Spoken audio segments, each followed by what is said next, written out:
उड़ान पाकिस्तान मंसूबा नए साल में नेक शगुन साबित होगा। मईशत में सहकाम आ चुका है, अब हमें आगे बढ़ना है। धरनों की सियासत करने वालों ने मईशत को तबाह किया। धरनों ने 9 माह में मुल्क की मईशत का धड़न तख्ता करने में कोई कसर नहीं छोड़ी। वज़ीर-ए-आज़म शहबाज शरीफ का काबीना इजलास से खिताब, कहा 9 माह में इक़्तिसादी बेहतरी की गवाही आम आदमी भी दे रहा है।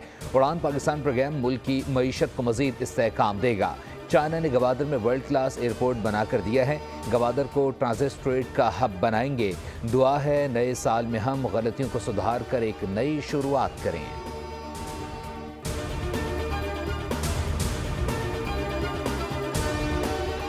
और कुरम की सूरत हाल पर 3 हफ्ते से जारी ग्रैंड जिरगा ख़त्म। फ़रीक़ैन ने मुआहदे पर दस्तखत कर दिए।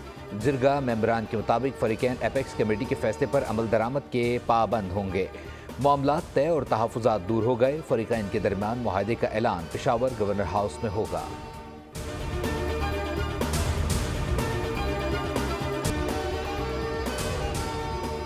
कराची में 6 मकामात पर 2 मजहबी जमातों की जानिब से धरने जारी। सफारी पार्क के करीब धरना खत्म। ट्रैफिक बहाल। नुमाइश चौरंगी, अबुल हसन अस्फहानी रोड, कामरान चौरंगी और इंचोली में धरनों से आवाम को मुश्किलात।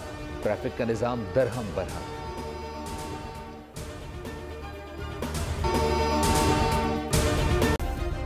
सब्सक्राइब करें और बेल दबाएं ताकि कोई खबर रह न जाए।